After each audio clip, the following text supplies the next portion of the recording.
કેમ છો વિદ્યાર્થી મિત્રો? મજામાં થશો. ધોરણ 9 વિષય સંસ્કૃત, પાઠ નંબર 7, સહતી કાર્ય સાધિકા.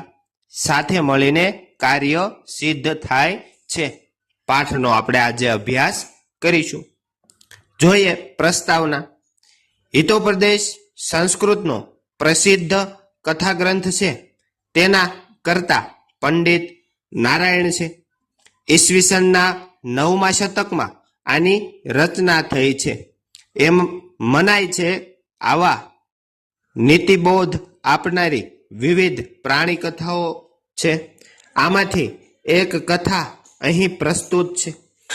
આ કથામાં સંગઠનનો મહિમા વર્ણવ્યો છે, પણ તેની પૃષ્ઠભૂમિ જુદી જ રીતે વિચારવામાં આવી છે. બધી જ જગ્યાએ શંકા કરવા જઈએ તો ખાવાનું કે પીવાનું પણ મળી શકે એમ નથી. આ કારણે કોઈ જાતની શંકા વગર સાહસ કરીને કાર્યમાં ઉતરી પડવું જોઈએ. આમ કરવા જતાં જ્યારે લોભ કે એવા જ બીજા કોઈ કારણથી માણસ મુશ્કેલીમાં મુકાય છે, ત્યારે તે મુશ્કેલીમાંથી પાર ઉતરવા માટે સંહતિ એટલે કે સંગઠનનો ઉપયોગી નીવડે છે. એ વાત આ કથા દ્વારા ઉપદેશવામાં આવી છે. પ્રાણી જગત જો સંહતિ જાળવી શકતું હોય તો વિચારવાનું કે માનવ સમુદાયે પણ આ સંહતિ જાળવવા પ્રયત્નશીલ રહેવું જોઈએ. આ સૂચન પણ અહીં છે. પ્રસ્તુત વાર્તાનો નીતિશાસ્ત્રની દ્રષ્ટિએ અભ્યાસ કરવાની સાથે અહીં વપરાયેલા ભૂતકાળના ક્રિયાપદોનો, રૂપોનો પણ અત્યારે અભ્યાસ કરવાનો છે. જોઈએ હવે પાઠ. અસ્તિ ગોદાવરી તીરે વિશાલઃ શાલ્મલી તરુઃ. ગોદાવરી નદીના કાંઠે એક વિશાળ શિમળાનું વૃક્ષ હતું અથવા તો ઝાડ હતું. વિવિધેભ્ય દેશેભ્ય સમાગતાઃ બહવઃ વિહગાઃ તત્ર રાત્રો નિવસંતિ. એટલે કે જુદા જુદા સ્થાનોએથી આવેલા પક્ષીઓ ત્યાં રાત્રે રહેતા હતા. તેષુ લઘુપતક નામા વાયસઃ અપી એકતમઃ આસીત. એટલે કે તેઓમાં લઘુપતક નામનો એક કાગડો પણ હતો. અથ કદાચિત પ્રભાત કાલે સ વાયસઃ કૃતાંતમ દ્વિતીયમ ઇવ અટંતમ વ્યાધમ પશ્યતઃ. હવે એકવાર સવારના સમયે તે કાગડાએ બીજા યમરાજની જેમ ફરતા એક પારઘીને જોયો. તેને પારઘી એટલે કે શિકારી. તવ લોક્યમ શોષ્યંત અધઃ પ્રાતરેવ અનિષ્ટમ દર્શનમ સજ્જાતમ ન જાને તત કિમર્થમ ભૃતમ દર્શયસ્યતિ ઇતિ વિચિતમ ચ વ્યાકુલઃ સંજાતઃ. તેણે વિચાર્યું કે આજે સવારમાં મને અશુભ દર્શન થયા છે. મને ખબર નથી કે તે ન ઈચ્છેલું શું દેખાડશે. એમ વિચારીને તે કાગડો છે એ ખૂબ વ્યગ્ર થઈ ગયો. સવારના સમયે શિમળાના વૃક્ષ ઉપર બેઠેલા કાગડાએ છે એક શિકારીને જોયો.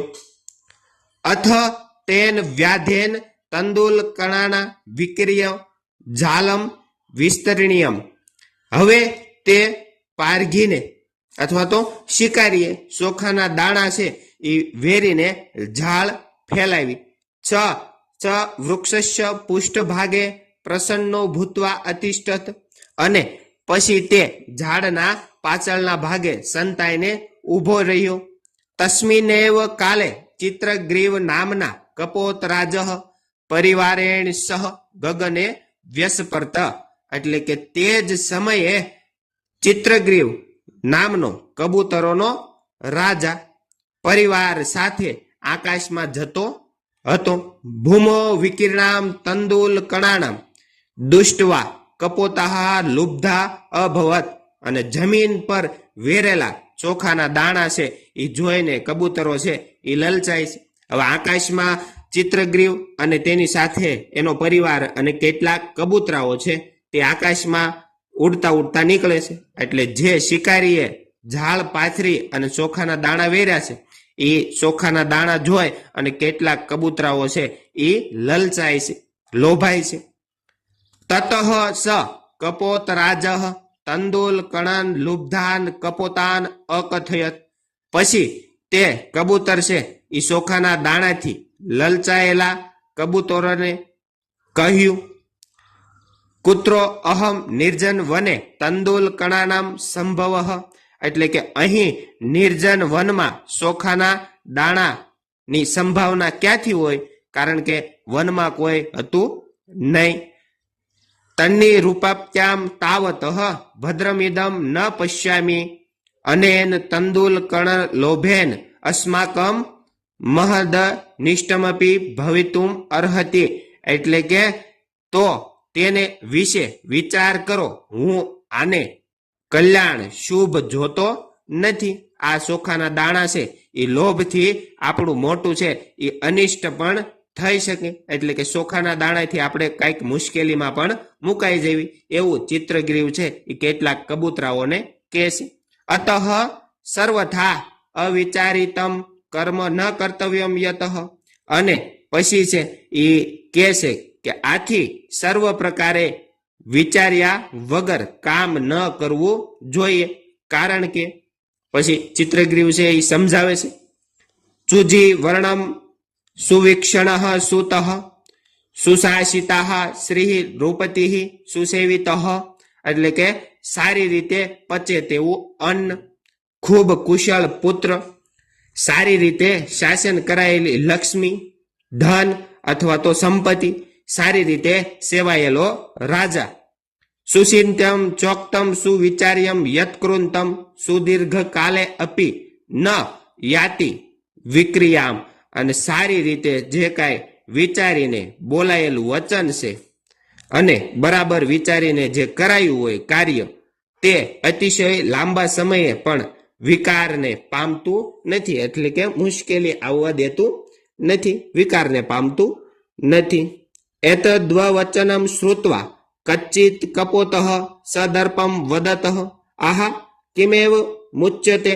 આ વચન સાંભળીને એક કબૂતરે અભિમાન સાથે કહ્યું, અરે આવું શા માટે કહો છો? વૃદ્ધાનામ વચનમ ગ્રાહ્યામ આપાતકાલે વ્યુપસ્થિતે સર્વત્રેવ વિચારેણ ભોજને પ્રવર્તનમ. એટલે કે આવું શા માટે તમે કહો છો? આપત્તિનો સમય આવી પડે ત્યારે વૃદ્ધો વડીલોનું બોલેલું જે કાંઈ સ્વીકારેલું વચન છે એ આપણે બધાએ વિચાર કરતા ભોજન માટે પણ પ્રવૃત્ત થવું જોઈએ. એટલે કે બોલવું, સ્વીકારવું જોઈએ અને બધી જ વિચાર કરીને ભોજન લેવા માટે પ્રવૃત્ત થઈ શકે નહીં. ઉક્તમ ચ. અને વળી કહેવાયું છે કે શંકા ભીહી સર્વમાક્રાંતમ પાનમ ચ દુર્લભમ. શંકાથી બધું જ છવાયેલું છે. પાનમ ચ દુર્લભમ એટલે કે ખાન અથવા તો પાન, ખાવાનું અથવા તો પીવાનું મુશ્કેલ છે અથવા તો દુર્લભ છે. પ્રવૃત્તિ કુત્ર કર્તવ્યા જીવિત્યમ કથમ નુવા. એટલે કે પ્રવૃત્તિ ક્યાં કરવી અથવા તો ખરેખર જીવવું કેવી રીતે? હવે કબૂતર છે એ કહે છે, જો આપણે બધી જ જગ્યાએ શંકા કરવા જઈશું તો આપણે જીવી કેવી રીતે શકશું? અને ખાવાનું પીવાનું છે એ જ દુર્લભ થઈ જાય છે, તો આપણે જીવવું કેવી રીતે? તસ્ય તદ્વચનમ શ્રુત્વા સર્વે કપોતાહ. તે વચન સાંભળીને બધા જ કબૂતરો છે એ તત્ર ઝાલે ઉપાવિશન, ત્યાં ઝાડ ઉપર બેઠા. અનંતરમ તે સર્વે ઝાલેન બધા અભવત. અને પછી તે બધા ઝાડથી બંધાઈ ગયા. અથઃ ઝાલ બધા તે યસ્ય વચનેન તત્ર સમપતન તસ્ય કપોતસ્ય તિરસ્કારમ કુર્વંતિ સ્મ. અને ઝાડમાં બંધાઈ ગયા પછી હવે ઝાડથી બંધાયેલા તે જેના કહેવાથી ત્યાં પડ્યા હતા તે કબૂતરનો બધા છે એ તિરસ્કાર કરવા લાગ્યા. એ કબૂતરને બધા છે એ ખીજાવા લાગે છે અને એનો તિરસ્કાર કરે છે. તસ્ય તિરસ્કારમ શ્રુત્વા ચિત્રગ્રીવ અવદત. તેનો તિરસ્કાર સાંભળીને ચિત્રગ્રીવ નામનો કબૂતરોનો રાજા છે એ બોલ્યો, વિપત કાલે વિસ્મય એવ કાલ પુરુષ લક્ષણમ, એટલે કે વિપત્તિના સમયે વિસ્મય કાયર માણસનું લક્ષણ છે. તદત્ર ધૈર્ય લંબત ઇદાનીમેવ ક્રિયતામ, અને અહીં ધીરજ ધરીને અત્યારે આમ કરો. શું કરવાનું કહેશે તો કે સર્વે એકચિત ભૂયમ ઝાલ માદાય ઉડ્યતા યત, અને બધા એક મન વાળા થઈને ઝાડને લઈને આકાશમાં ઉડી જાઓ. કેમ કે અલ્પાનામપી વસ્તુનામ સહતિ કાર્ય સાધિકા તૃણે ગુણત્વમાં પન્ને બંધ્યતે મદંતિનઃ. નાની નાની વસ્તુઓનું સંગઠન પણ કાર્યને સિદ્ધ કરનારું હોય છે. દોરડું બનેલું અથવા તો દોરડું છે એ બનેલા તણખલાઓથી, મદન્યુ એટલે કે મદોન્મત, જેને હાથીનું બચ્ચું કહી શકાય છે, એને પણ આપણે બાંધી શકીએ છીએ અથવા તો બંધાય છે. ઇતિ વિચયંતમ સર્વે કપોતાહ જાલમાદાય ઉત્પતિતાહ, એમ વિચારીને બધા કબૂતરાઓ છે એ ઝાડને લઈને ઉડી ગયા. તતઃ સ વ્યાધ તાન ઝાલ પરાહાર કાન અવલોક્ય પશ્ચાત ધાવતી. બધા છે એ કબૂતરા ઝાડ લઈને ઉડી જાય છે. પછી તે શિકારી ઝાડને લઈ જનારા તે કબૂતરાને જોઈને એની પાછળ દોડે છે. પરંતુ તાન સુંદરમ ગતવાન દૃષ્ટવા વ્યાધ પ્રતિનિવૃત, પરંતુ તેમને બહુ દૂર ગયેલા જોઈને શિકારી છે એ પાછો વળી જાય છે, એ પારઘી છે એ પાછો વળી જાય છે. લુબ્ધમ નિવૃત્તમ દૃષ્ટવા ચિત્રગ્રીવ અવદત, અને પછી ચિત્રગ્રીવ છે એ કે છે ઝાડમાં બંધાયેલા બધા કબૂતરાઓને, હિરણ્યક નામકસ્ય મમ મિત્રસ્ય મૂષક રાજસ્ય સમીપે વયમ ગચ્છામહ. મારા મિત્ર હિરણ્યક નામનો મૂષક રાજ છે, એટલે કે ઉંદરડો છે, એની પાસે આપણે બધા જઈએ છીએ. આપણે બધા છે એ ઉડીને અત્યારે મૂષક રાજ છે જે ઉંદર એની પાસે જઈએ છીએ, એવું ચિત્રગ્રીવે કીધું કે આપણે બધા છે એ મારો મિત્ર મૂષક રાજ છે એની પાસે આપણે બધા જઈએ છીએ. સહ અસ્માકમ બંધતાન મુક્તાની કરીશ્યામી, તે આપણને બંધનમાંથી મુક્ત કરશે. તતઃ તે મૂષક રાજસ્ય સમીપમ સમગચ્છત, તે બધા મુખ્ય રાજની એટલે કે મૂષક રાજની પાસે ગયા. ચિત્રગ્રીવ મિત્રેણ મૂષક રાજેન સ્વકીય તીક્ષ્ણે દંતે સર્વેશા બંધનાની ચિહ્નાની, એટલે કે ચિત્રગ્રીવનો મિત્ર મૂષક રાજ છે એ પોતાના તીક્ષ્ણ દાંત વડે સૌના બંધન એટલે કે સૌના પગમાં ફસાયેલી ઝાળ છે એ બંધન છે એને શું કરે છે? મુક્ત કરે છે, બંધનને કાપી નાખે છે. ચિત્રગ્રીવો અપી હિરણ્યકસ્ય આભારમ મત્વા, ચિત્રગ્રીવ નામનો કબૂતરોનો રાજા છે એ હિરણ્યક નામના ઉંદરનો જે એનો મિત્ર છે તેનો આભાર માનીને સપરિવારે યથેષ્ટ દેશાન સમગચ્છત, અને પરિવાર સાથે મન ચાહેલા એટલે કે પોતે ઈચ્છેલા સ્થળે જતા રહે છે. મિત્રો, આ તો પાઠ નંબર 7 સહતી કાર્ય સાધિકા, સાથે મળીને કાર્ય સિદ્ધ થાય છે. તો વિડીયો ગમ્યો હોય તો લાઈક, સબસ્ક્રાઇબ અને શેર કરવાનું ભૂલતા નહીં. આભાર, ધન્યવાદ, થેન્ક યુ.